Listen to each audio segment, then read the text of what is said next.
Hi, I'm John Byrne with Poets&Quants. I'm here with Jeremy Shinewald, the founder and CEO of mbaMission and the recent acquirer of Accepted.com, a longtime player in the admissions business.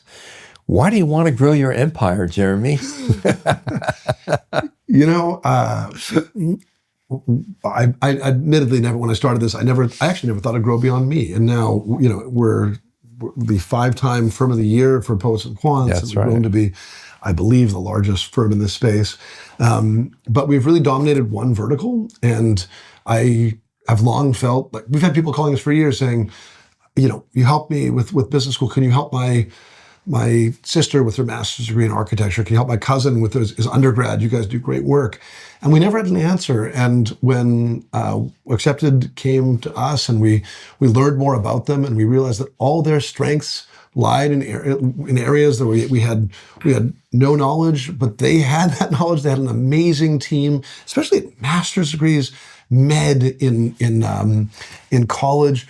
We looked at it and we looked at the team and we said, this is an amazing team. We can learn from this team and we could use our existing marketing strategies and our understanding of how to deliver in this space. We could attach it to their amazing knowledge base and we could do the same thing in so many other areas because mbaMission's in the MBA space and Accepted is in basically everything else. And it just made an awful lot of sense. Right. Now, the Accepted is a firm that's been around forever. How many years? A little longer than we have. So I started full time doing this in 2004. Although admittedly, I've been doing this on a bit of a grassroots basis before that. As I learned the business, as I learned it was a business. I didn't even know myself. And when I was starting, Linda, who was the founder of Accepted, was already moving, and I would watch, because I sort of was taking interest in this space, I would watch as she was delivering, and I was like, wow, this is a great entrepreneur. She was always, she was, first of all, always very generous with sharing information. So as I entered the space, I would learn from her. We would talk every once in a while. I'd see her at an AGAC conference, and she was always, ahead on getting on Twitter or just always on point, having a robust blog, getting on YouTube, right? Even using things like Salesforce, and so she was a real leader in the space. And I believe she started a little in the late 1990s. So wow. I mean, think about that. She had the name Accepted.com, okay? Like to have a single word URL of that value means that you had to have started and had the vision way before anyone else. Yeah. And Linda Abraham is one of the pioneers in the business, for sure. And a wonderful person. And, and so we knew we were getting a strong, ethical group of operators, and we knew we were getting someone who had very, very high expectations of her brand and herself and her team. And we just got very lucky. We're very, very excited. Again, it wasn't planned, but when it happened, I was like, wow, this is an amazing opportunity. So it's the process of helping an applicant, be it a person who's in high school who wants to go to a great undergraduate institution, or someone who wants to pursue a med or law school degree or anything else. Is the method and the madness similar across these different fields? So are you going to get a different process at Accepted than you would at mbaMission or not? That's an awesome question. It's a really, really great question. I think, fundamentally, I think obviously each discipline has some of its own idiosyncrasies, and you have to know a different kind of competitive subset or test or, whatever that might be. But I think that from a consulting perspective, the creative process is actually pretty similar. You have to brainstorm. You have to understand an applicant well.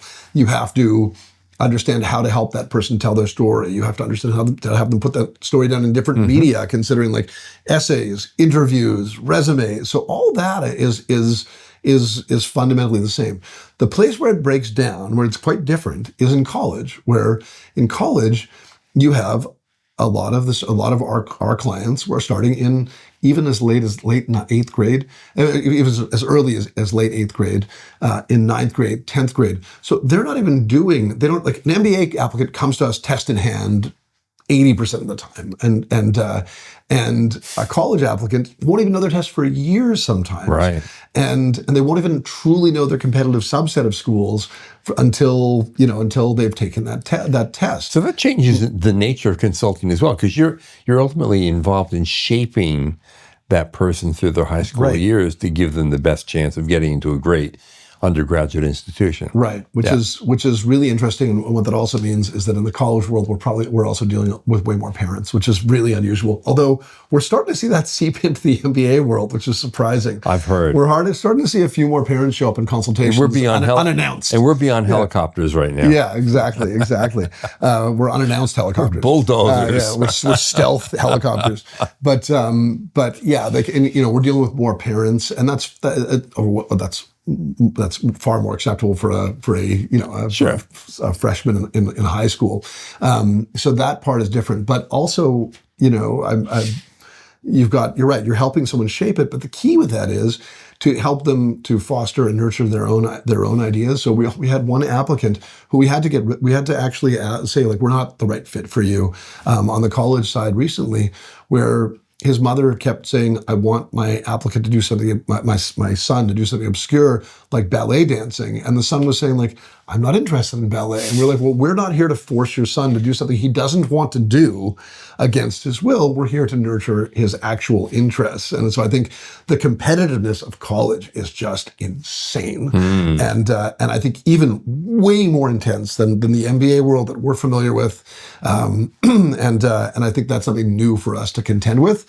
And we're learning how to manage some of these people. And maybe some of our experience in the MBA world helps in that regard, because I think this person was quite surprised. We simply said, like, look, we're okay letting you go as an applicant because you're not a fit for our culture and the way we like to operate. Right. We like to operate in a way that is good for the applicant and not just good for the outcome.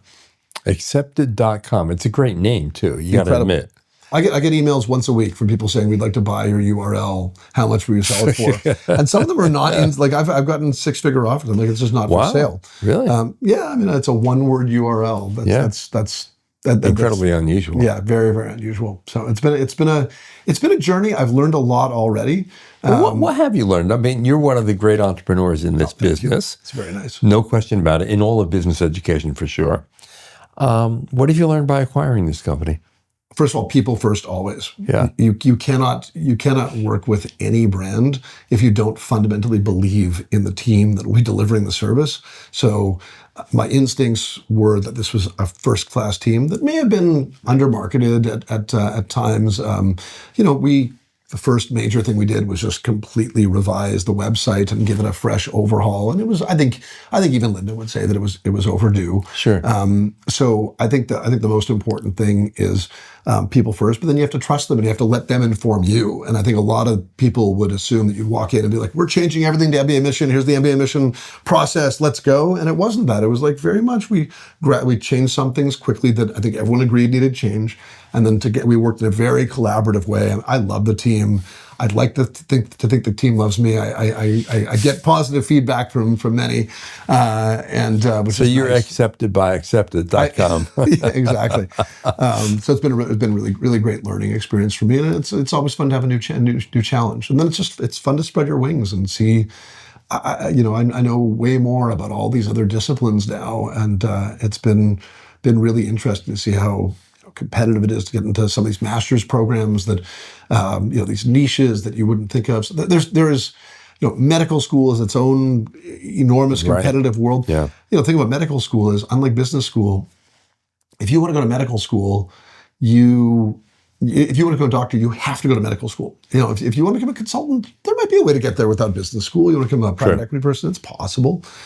The intensity of a medical school is so different because it's like, business school, it's like tends to be top 15 schools. Medical school, it's like people will be like, I'm all in on any school that will get me in, that will let me in. I want to be a doctor. It's a very different perspective. So we're meeting and dealing with so many interesting and different people, and I learn more every day. That's very cool. All right. Well, there you go. The new owner of Accepted.com, Jeremy Shinewald. And thanks for letting me tell the story. That's great. Thank you. This is John Byrne with Poets&Quants.